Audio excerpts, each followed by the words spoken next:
Oh, shit. Son of a bitch. Did you see that? Yeah, hold it up to the camera. We have a disaster. Oh, it's like foaming everywhere. What kind of beer is that? I know we used to do the reveal at the end, but I think reveal up front. Well, we have an exploding beer situation. Yeah. I realize that this is largely an audio medium. So immediate swearing. We have what the hell? This is one of my favorite beers. We have a Two-Hearted IPA, and it is all over. I don't even know what that means. Two-Hearted? Yeah. What's the name of the beer? There it is. Oh my God. It's dripping everywhere. This koozie, this koozie that fits this can. Yeah, sorry. I roasted you last week. All right. We have a celebration. This is just a perfectly no puns allowed announcement to be covered in beer. I don't have paper towels, so I'm going to use this piece of paper. I also would like, if someone is watching this on YouTube, or just sees the clips and are like slightly alarmed that I'm like in a hostage situation. I am not. I'm currently at my new house and I haven't put anything on the wall, so it's just like a blank wall behind me, just my ring light. There's no light in this room, so we're rolling with it. But we do have very, very big news for the people. News we've obviously. Oh, you want to do a drum roll? I don't know. Do it again. I liked it. I like the vibes. Municipal is back as a sponsor of No Puns Allowed. We're both repping right now. I love this crew. If you've followed this pod for a really long time, and we do have some loyal listeners, we've done this now for a couple of years with Municipal. Yes. What is cool about having this relationship is it is not like your normal us doing ad reads for like a auto part manufacturer. Because that's not us. Municipal is like our relationships, certainly mine, go back many years with a lot of the folks that worked with previously and now are at Municipal, working with Marky Mark and making really awesome clothing. And it's what's really cool about this too. When we travel in our forays, when we started this, Municipal was just getting off the ground. Yes, I did want you to talk about that. Now when we go somewhere, whether I'm wearing the gear or I see somebody, there's this very amazing interaction of like, yes, I see you, you see me. And it's awesome. Their stuff's amazing. We're going to be wrapping it all season long. Both here, our live streams on social media. Definitely check out their stuff. I will say, since you brought up the fact that we have been with them since really the company was just starting out, their women's line has got exponentially better since when we started to now. Their women's stuff is amazing. I'm super excited. We're getting some new stuff to rep on the pod, and I'm looking forward to it because I was shopping today, and it was fantastic. So I'm super excited to be able to have them back. We're doing some giveaways, and it's going to look a little different, but still the same old game day upsets giveaways on Twitter. We haven't done game day upsets the first couple of weeks. It hasn't stopped some of you from submitting them to me. Love it. Which is amazing. Now, if you haven't gotten your gear from last year, this may have been a me thing. Right, in very no puns allowed fashion. Yeah, exactly. I was just we're saying, good for it, right? Yeah, we're good for it. We will get it to you eventually. No, we're going to square that away. And what we're going to do this run is do gift cards, and we're going to celebrate if you enter this contest. So essentially what it is you give us an underdog. It has to be involved with gambling. Yes. If it's the biggest underdog that wins outright on the board, you will win a $100 Municipal gift card at municipal.com, which is amazing. Your stuff is amazing. And you're going to get a shout out both on social media and on this podcast. Paige, this is going to hold me accountable to actually pick winners week to week. More than anything, that has to happen. This is a me thing. That does. But I will say, obviously we're very excited to do this again. It'll be awesome for you guys to be able to shop your own stuff and get your own stuff from Municipal. But in the spirit of any last Municipal things, because I am going to make a transition that I think is very wonderful that I want to acknowledge. No, I'm seriously pumped. Thank you to Municipal for the support, and we are happy to support you. We are so excited. The other last thing, there will be more giveaways. We don't know what they are going to be, but it's not just going to be game day upset. We're gonna extend that out a little bit. It's all right. We're going to get creative. In the spirit of holding you accountable, I want to give you some props. Oh, good. because as many of you know, if you listen to this podcast, you know that Adam is not our social media manager. And last week I told him, I said, Adam, you have got to tweet out your locks of the week.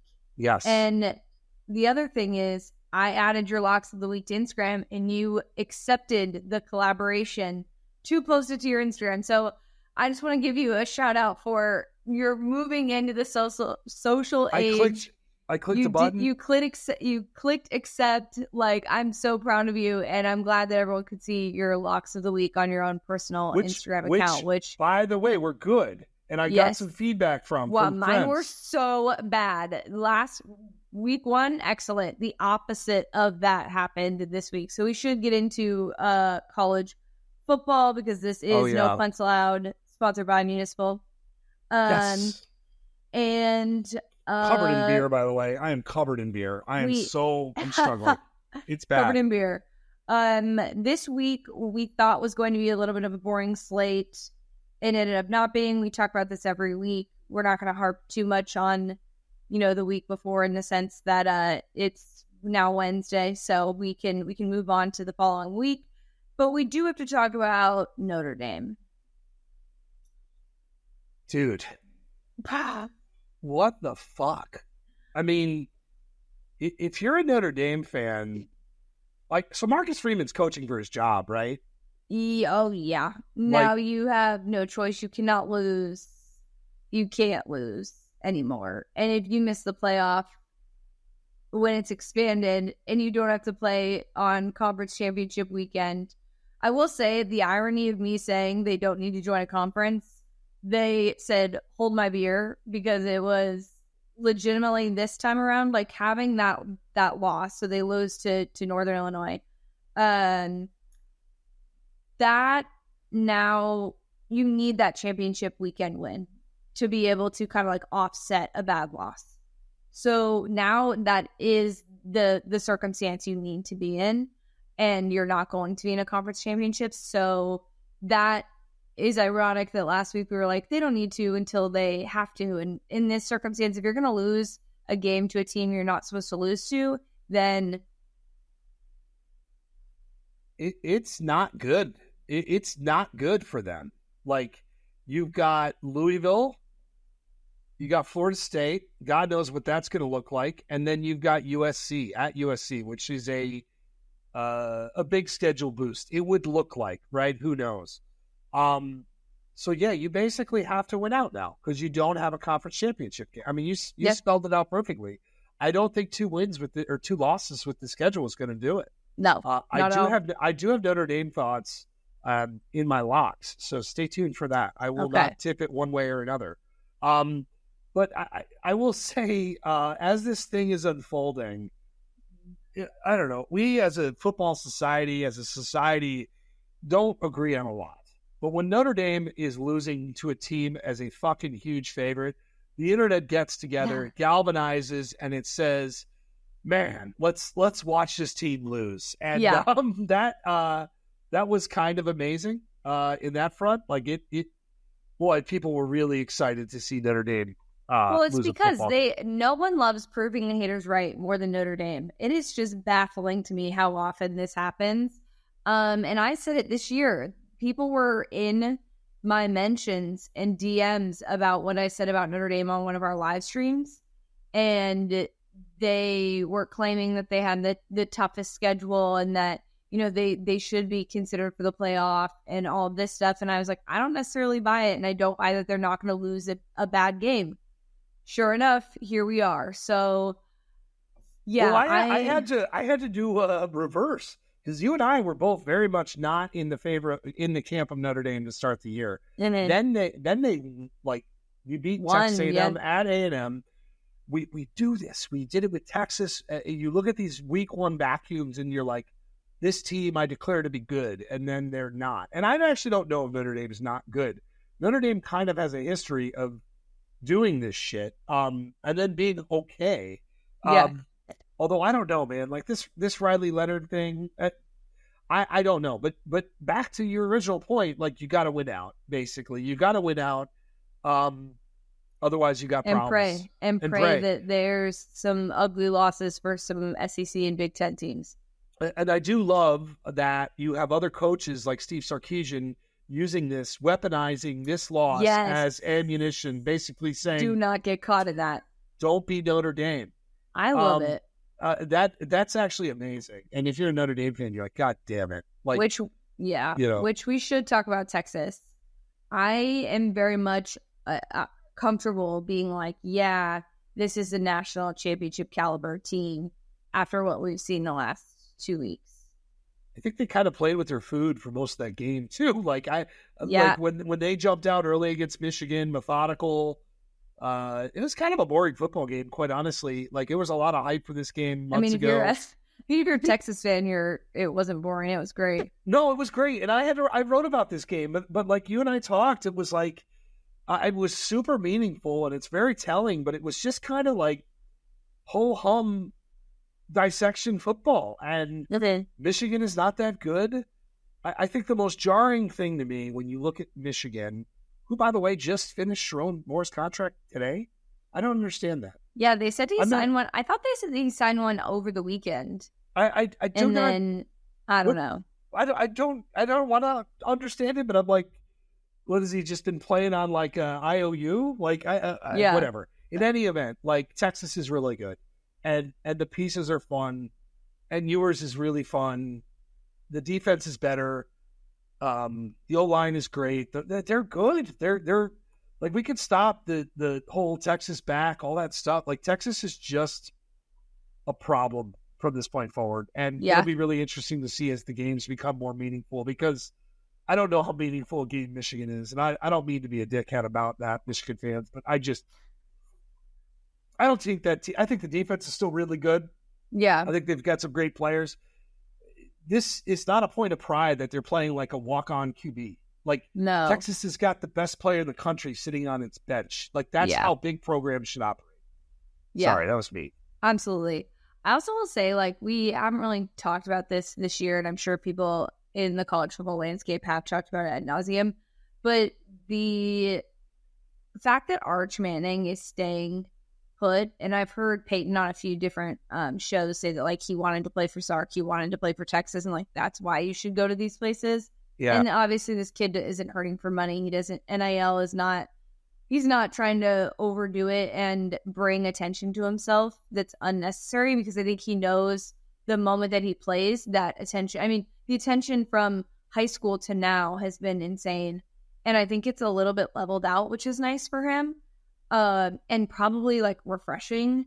And he knows the moment he becomes a starter, it starts all back up again, and it becomes 10 times more magnified. So I will say I respect the heck out of the fact that he's stuck at Texas and is being a part of a team and not really worrying about just him. It's more growing, developing, and I think that's also going to really benefit Texas to have a guy like that be what's up next for you.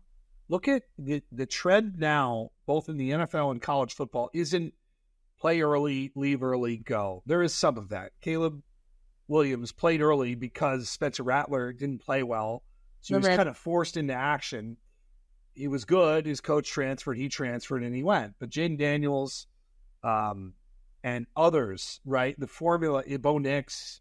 Yeah. By the way, NFL is hard for these guys, but these are success stories at the college level. Like, hang around a bit, take your time, develop, and then figure it out. And I agree. Who else? It's an interesting point with Sark. Saban is gone. Harbaugh is gone. Kirby is probably the de facto new face of college football for now.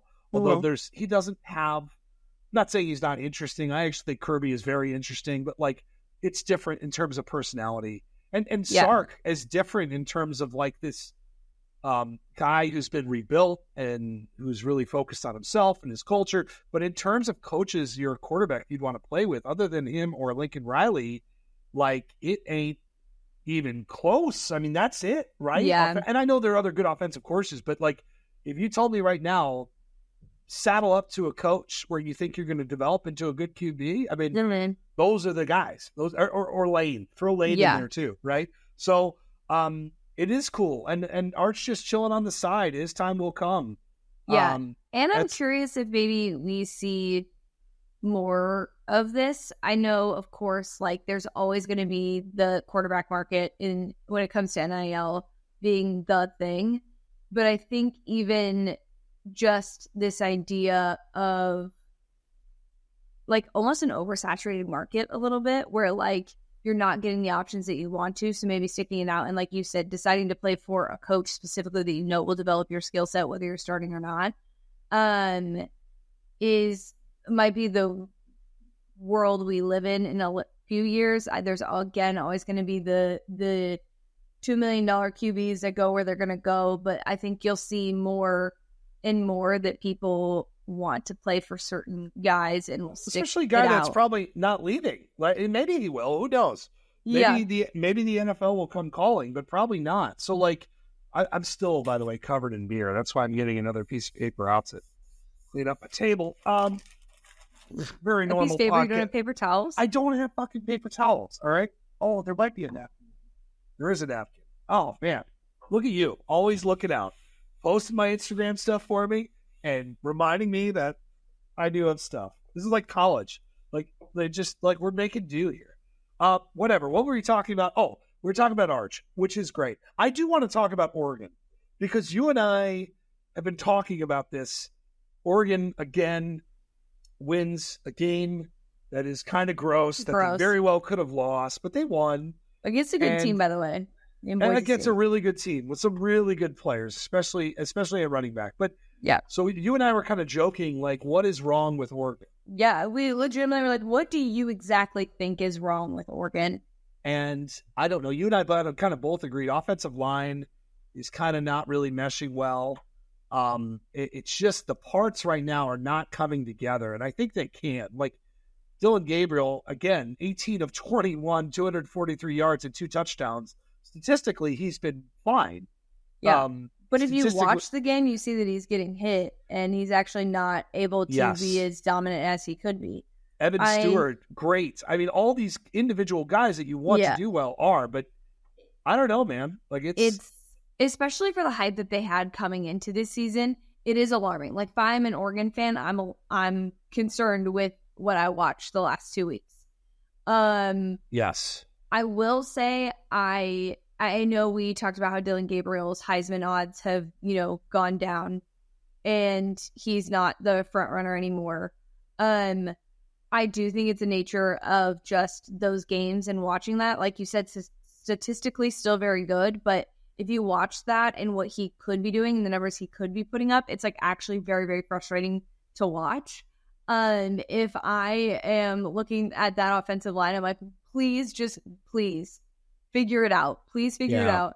But I think even defensively, like they've been giving up a decent amount of points to teams. Like I worry in the Big Ten, and they have a tough schedule. We said at the start of the season, like if they get through their schedule, they deserve to be in the college football playoff and in the national championship conversation because their schedule is tough. But I'm also not convinced just yet. I do think they can figure it out and put it together. But again, you have Ohio State in a month. Yeah. And like you go to Oregon's, this is not the same Oregon State team, but if you fuck around, you could find out this weekend. Also, it is disgusting that we're doing Oregon State in week 3. That is an appalling development for college football. Right. I want to vehemently protest this glorious game. It's also quote rival. Oh, do it. Yeah. Rivalry week. It's rivalry week, folks. It's rivalry week for some, I guess. I don't know. Utah State. Like there's some weird ones that they've got thrown in there. What is it? Georgia, Kentucky. Isn't that like something? Yeah, LSU Kentucky and gets South its Carolina. ass kicked. A yearly tradition. Right. Alabama, Wisconsin's going to be good, but we'll obviously talk about previewing those games. But I do want to talk about Nebraska and Colorado, not necessarily the game itself, but just the things surrounding those programs. We touched on it a little bit. I will let you go in on Nebraska. I will talk about this Colorado thing that I saw this week that has just been bothering me. Sorry, my cord, I'm sitting on it. My new setup is really causing problems. Right. There we go. You didn't spill a whole can of beer on your lap. So yeah, we're really just struggling fine. today. But I will say the tweet that I saw was about how Dion has told the band that they are not allowed to play the fight song after Shedeur scores a touchdown because they need to play his rap song. No. Absolutely not. No, sir. This is college football and pageantry is a part of it. And how dare you do that to the band? I mean, the disrespect. And also to the school. Like a fight song? Okay, I'm sorry. This is a little ridiculous. This is a little too diva-ish. This is a little too Hollywood for me. This is still college football, and there's tradition, and you bucking this tradition is actually pissing me off. And I didn't even go to Colorado. I'm not even a Colorado fan. I'm just a fan of tradition and doing things the right way, and that really upsets me that he would do that and say that. I'm gonna just say this. I actually think Shedeur is quite good. Travis Hunter is amazing. Yes. They have some great individual players, and I think Dion is not boring. But do you know when you're watching like a good mob movie, do you know how like these movies end? Like they don't ever end well. Like I watched the first half of Goodfellas, and I don't really want to watch the second half because it's depressing, and you know how it goes. When this Colorado thing tangles itself, and Yes. it's going to rapidly and violently, it's going to be horrible. Like it's going to be really bad. And I don't say that like this just is not going to end well at this point. Like You don't saying it wanting it to happen, but the writing's kind of on the wall. They've set themselves up for failure, and they're only a 7-point favorite this week. We'll talk about that. I don't have a pick in that game, but they could lose against Colorado State. Remember that game last year? It was I mean, so this is going to turn worse. Let's talk really quick about Nebraska. Yes. Like that was another team, and neighbor Jason and I watched that game. A lot of excitement, but that was another team that played with its food for about 3 quarters because in the first quarter it was over, and then Nebraska just kind of screwed around. And look, they've got a really good defense. Raiola is going to probably go through some bumps, but is developing, and I mean, they've got some really good players. It's nice to see Nair, the receiver, who was at Texas, tore his ACL, I think Achilles ACL. This is a team that's going to be a problem. They have an early schedule that they had to take advantage of, and they are so far. So you've got Northern Iowa, you have Illinois, you play at Purdue, Rutgers, Indiana, before you play Ohio State. I mean, in theory, those are games that Nebraska could and should win. You're talking about a potentially top 10 to 15 ranked Nebraska at Ohio State. Shit could get real here. I'm happy for Matt Rule, who, by the way, real quick, I'm going to squeeze this in and then we'll talk about all the other things. Matt Rule blew up my mentions this week on Twitter.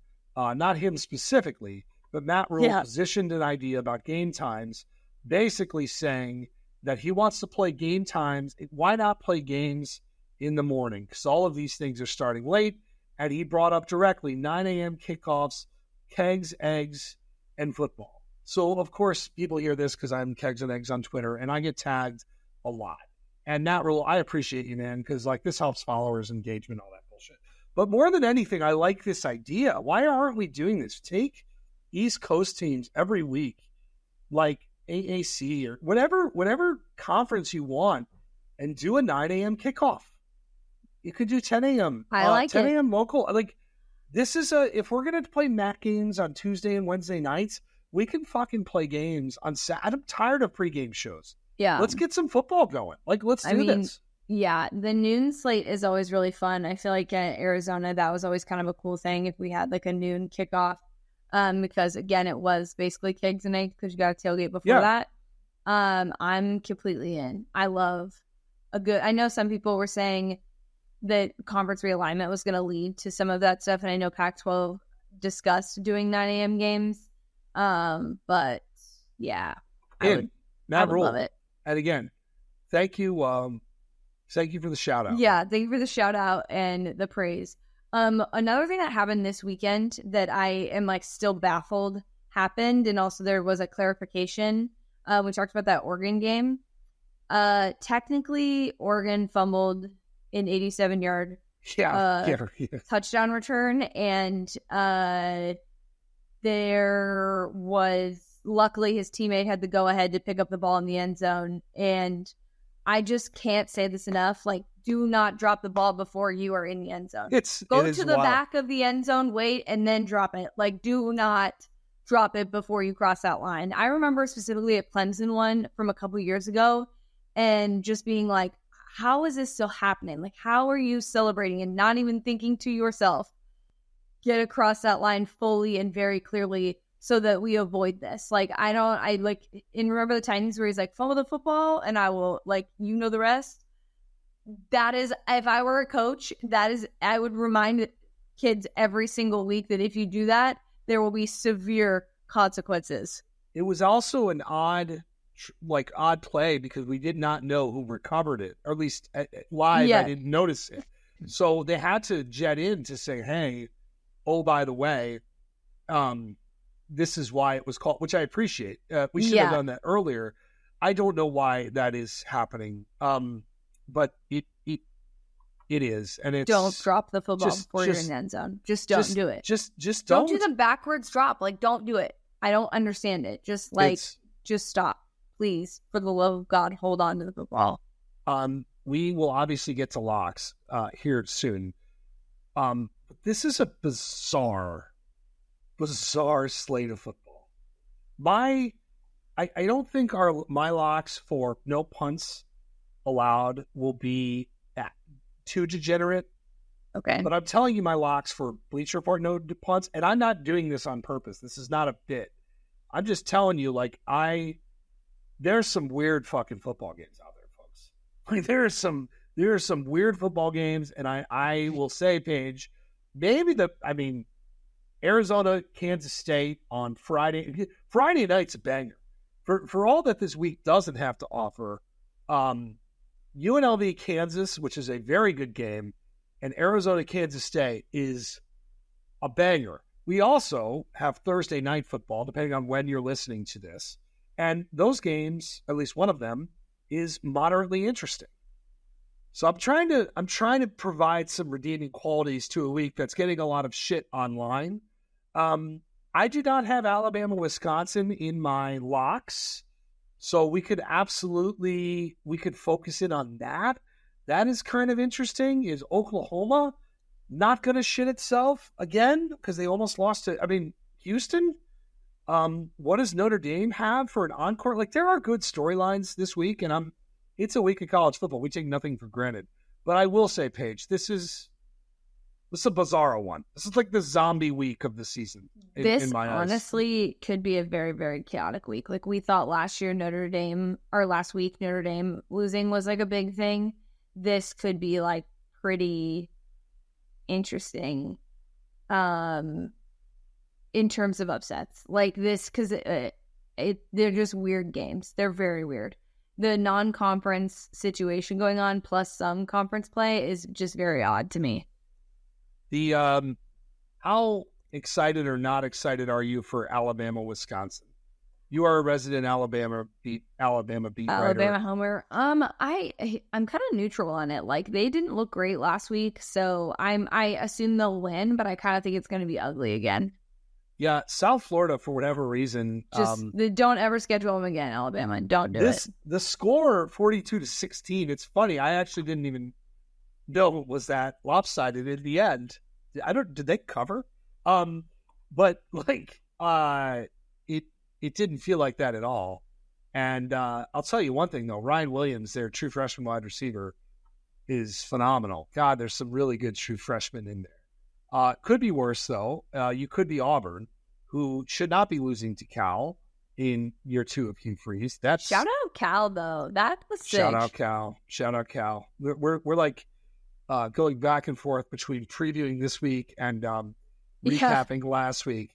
Well, because you remember all the little things that happened that maybe aren't like headline news, but they're the bits of the day that really were exciting. I mean, Oklahoma State's game.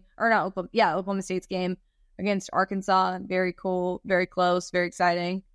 Yeah, Washington State is also this week. You were talking rivalries. That's what are we doing?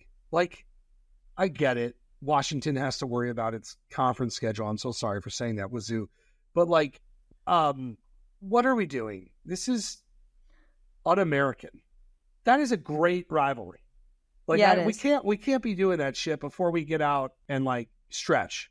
Indiana UCLA is a very dumb football game that I'm very excited to watch. Hey, I don't know. Notre Dame, Purdue. I've got that in locks. Is Colorado going to lose to Colorado State? The line is only 7. I could not take this in locks. I thought really long and hard about doing so.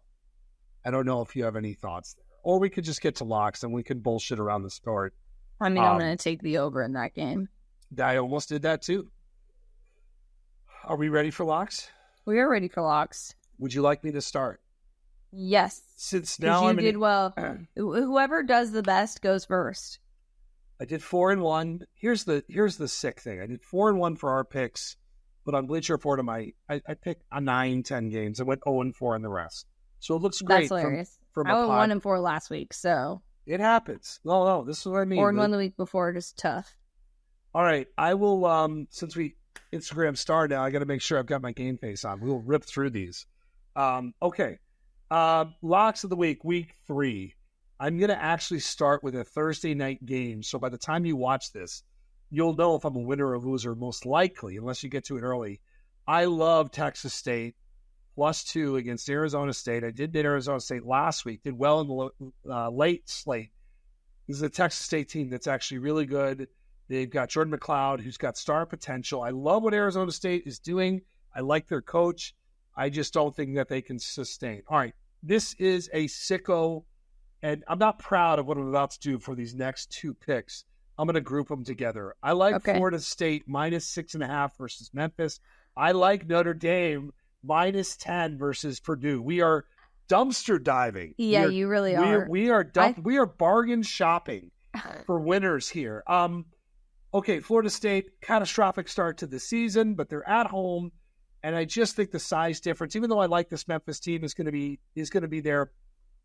Notre Dame does this under Marcus Freeman. They shit themselves. They get some new pairs of pants. They regroup like one does, and they're going to get back on track, and they're going to win by double digits. I have a feeling a lot of people are going to be on Purdue here. These 2 point spreads stick out to me, as does this one. Miami, Ohio, +3.5 versus Cincinnati. Yeah, Cincinnati, a heartbreaker last week against Pittsburgh. I don't know if you saw that. They were up 27-6, like third quarter bleeding out. They lose. Miami, Ohio is a really good MAC team, really good defense. And finally, and this is a theme, I'm going to do a little locks plus this week. We're only going to count these 5, but I do want to talk about the other games I'm picking because they're cartoonish. This one I like as a feature game. Sam Houston -4.5 versus Hawaii. I thought Hawaii was going to be better, and then I watched them week 1. They were dreadful. I bet them as a 38-point favorite. They're really, really bad. This is a Sam Houston team that's actually pretty good. Hawaii has to go 3,800 miles, I believe, to play this game. Jeez. So if you are into degenerate football, that's a full stop on my locks. But let's do a few leftovers. I'm sorry that you had to edit this today on Bleacher Report. I'm not doing this on purpose, but here are the other games I'm betting.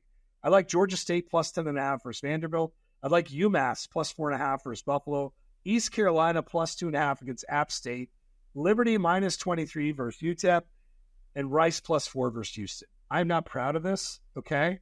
We will get bigger games as some of these teams actually play better opponents, but this is what we're doing. We're dumpster diving this week, Paige. We're feeling pretty good about it, too. I feel like you're going like full on degenerate. Just insane. There's some of that going on. Not on purpose, but some of that going on.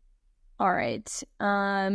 So we are the same on one of our locks, and it is the first one, Texas State +2 versus Arizona State. Why would you like that? Why would you like that? I don't know. Maybe just a rivalry.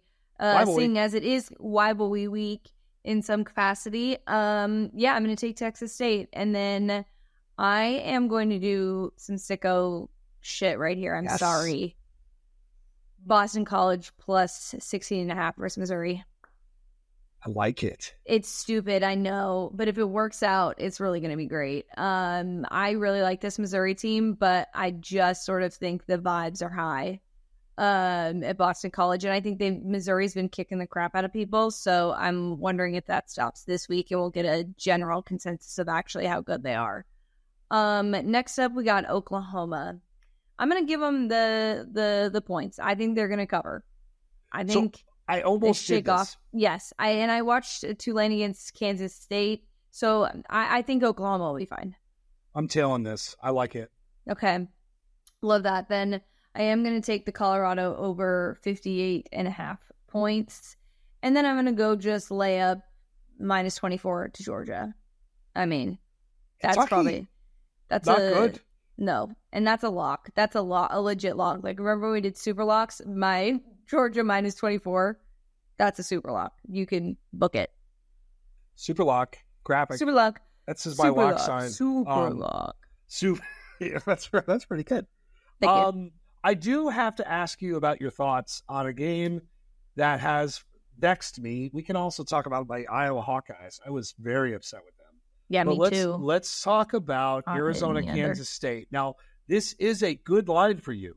Arizona has not played great. No, we almost lost to AU. So this line, not only defensively, first week I was like, oh God, we need to find a defense. This last week I was like, oh no, if they double T-Mac, do we have an offense? And we need to find it. I don't know, maybe this is like just the kick in the pants they need, or like the level up, like play up to your opponent. Like it's time to show up, because this could get ugly and could be a really tough game, and you could be out of top 25 conversation, out of Big 12 championship conversation if you don't win this game. I'm going to be betting Arizona. I've been interested to follow this line because it was 7.5, but it seems like people are buying back Arizona. Like, there seems to be some buzz here for Arizona. I'm going to be betting Arizona. Because I will not be touching that game. I'm very much... they didn't hit the over. Obviously, last week I said I'll take over whatever it is. They just severely underperformed on both sides of the ball. So, I mean, honestly, at the end of that game, you could see just the relief that everyone was like, okay, we won, but oh my gosh, that was so bad. I actually kind of like the over here, too, 59.5. Oof. Maybe this might be a late addition to locks, actually. Also, just like a Friday night game, like for those who were not into Friday night Pac-12 games, like I loved the Friday night Pac-12 games.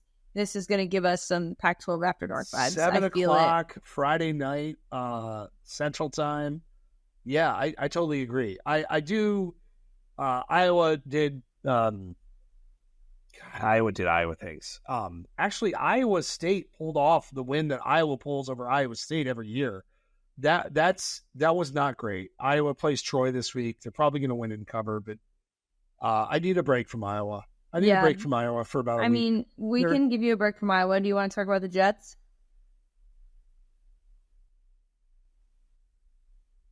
No. Not really. Oh, man. Got him. God, it was this is a bad sports week. This is tough. A tough couple days. The Mets almost got no hit today. But they won. They won. They won. Yeah, so it works out. When the Mets are your guiding light, like you have some serious life things to figure out. Your San Francisco 49ers are pretty good. Yes. I don't know how good the Jets are. I know that San Francisco is very good. I did like the vintage Aaron Rodgers free play. Oh yeah, like teeny pass. That was nice to see. I mean, I like as much glimpses. As I don't love him, I appreciate his skill. And I was happy to see him back on a football field and looking semi-okay. There's glimpses of great. There's glimpses of old. I don't know. Their defense wasn't good. I think your football team is the best in the sport. So God, I hope so. I don't think. I mean, this is a good problem to have, I guess, where you're like, oh, my football team makes it to the Super Bowl every year. I don't think I can handle. Actually, I thought this year I wouldn't be able to handle losing again. If we actually lose the Super Bowl again and do not win this year, That's like pure, just absolutely pure torture. And like contract wise, we really have a short window. But I do need to discuss something with the people on the pod, and I actually said this to you when this incident happened. Oh, you and I were talking on Saturday, and you asked me a question about something, and I gave you a response, and it was not any. It was just like a, "Hey, am I doing this?" And you responded, "K, just K." Yeah. And I said to you, I was like, "Are you mad at me? Do you hate me? Like, what's happening? I don't know what's going on." But you're like, "Oh no, I don't care. Just this, whatever." And I was like, "Don't put K.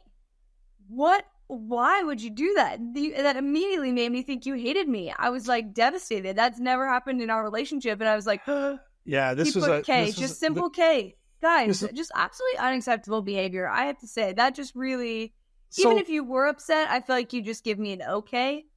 I don't think you've ever given me just a K, and that one was tough. Full context. There's games going on. We're writing. There's deadlines. Sure. Excuses. I'm like, there's schedule change. There's stuff going on. I got kids at the house that are fucking with things. So I think this is kind of the age difference too. Me being the elder of the pod, like the K train, like that train has left the station. No. I think for me, like, and maybe you I need use to. K on a regular basis. I don't know. Do you send it to your wife? No. Yeah, you wouldn't. No, you know what? No, I would. Like, but I feel like we're like the odd old couple of like, the fighting through. We'll call each other and be like, "That's bullshit." Yeah. Like versus the K, our K. Those days are dead, right? There's no passive aggressive K. It's just straight ahead. We have our 12-year anniversary coming up on Monday. Wow. So I think our K response is probably died somewhere 5-6 years ago. So no, it is a good learning experience for me. Yes. I've acknowledged but no, it's more of the chaos of the everyday. Like, yeah. I mean, you don't have an iPhone, but if you like a message, a thumbs up a message instead of like heart a message, yeah. I also think you hate me. So just for anyone listening to this that knows me, like, please don't send me. I just think that's rude. If you send a thumbs up on the, like, you liked it, that means that you didn't love it. And that means bad things. Jesus Christ. So I will say, I think that's just for the nature of, I'm sure producer Matt knows this. If he thumbs us up something like his producer Matt ad, he wouldn't do that to me. On the Android side, it's just like emphasized an image. That's what it says to me. Oh yeah, because you're Android. That's the best. And I do it on purpose. I respond with those on purpose just so you get an extra text. Just so you know. Thank you for keeping me honest. I'm trying to bully you into an iPhone. Thank you for keeping me honest on all fronts. I do have a funny parenting story. Yes, I love these. So yesterday I got home. So all three of my kids are in school, and look, every parent will say this, but these kids are good kids. They're kind souls. Every one of them has their moments multiple times a week, a day, whatever. I can't wait for this. But we're at dinner, and I was talking to Cameron, who just started kindergarten, and I got K'd, but from Cameron. And I was asking Cameron, like, "Hey, can you go put your plate like in the sink?" And he's like, "I don't really want to." And it was like, okay, this is not normal protocol, dad protocol. Let's go in the programming. It's like, well, that's not nice. Like, let's do this. He's like, "No, not a." I'm like, the fuck do I do now? Dude, I also just like am imagining you because I'm a nice guy. You're so calm. You're so calm. And it's been a long day, right? So then it's like, well, do you want to go up in your room for 10 minutes? And this is how I'm saying it. He goes, "Yeah, sure." It's like, you're like, that's not a punishment. He's fine. So in the moment, internally, I can tell you, I want to take his iPad. I want to smash it over my knee. Yeah. I want to break the fucking thing in two. I want to hold it up to him and be like, "Well, here's your iPad." That's what I wanted to do. But it was one of those rare, and then like 10 minutes later, it snapped out of it. It was like, who has invaded my child?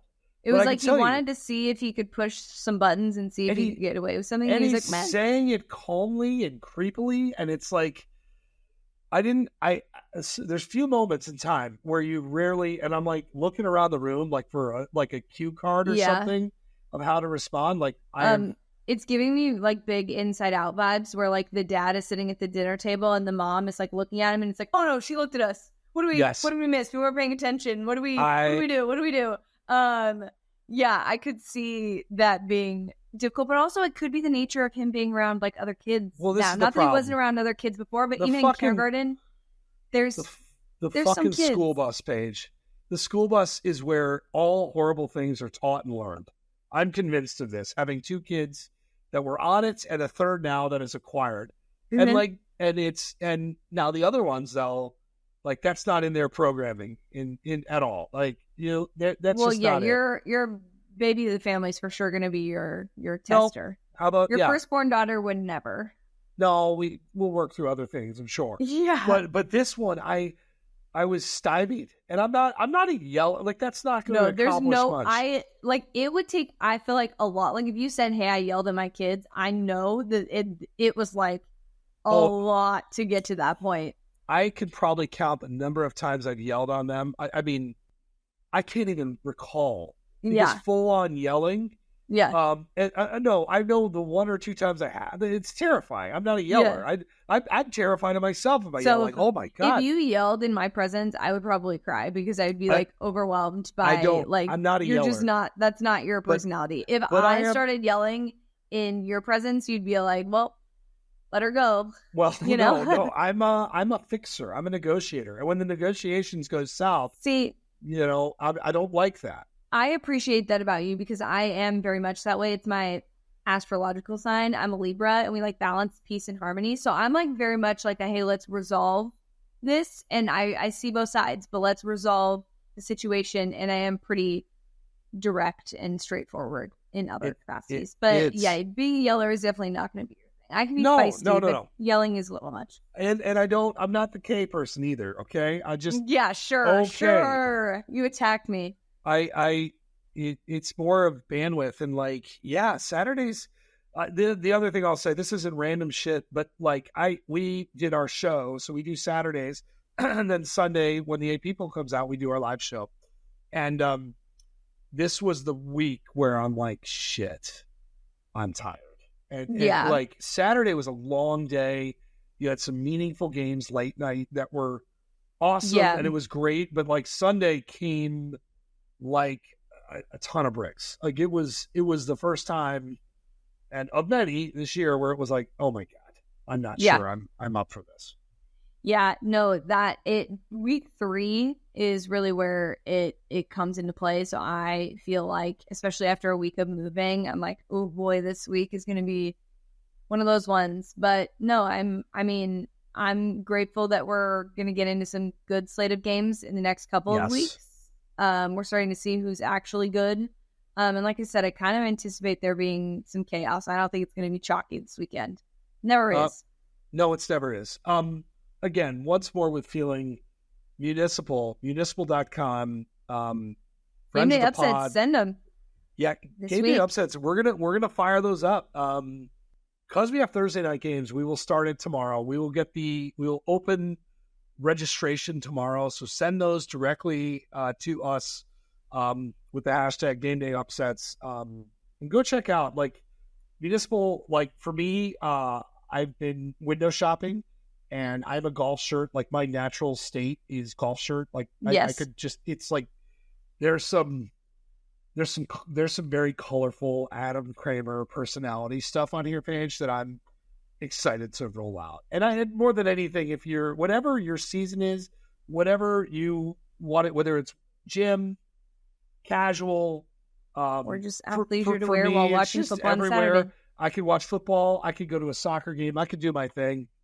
Again, go check out Mansfield. We really appreciate you guys. Anything else? Other random shit? Are we good? No, I think we're good. Did you get all the beer cleaned up? Still sticky. We're gonna visit. We're gonna wash ourselves down a little bit. Good beer. Okay. Just it's unfortunate. Good beer. Unfortunate situation. Yeah. What an opening for the pod. All time. I know. Right. All right. For Paige, I'm Adam. We will talk to you guys next week.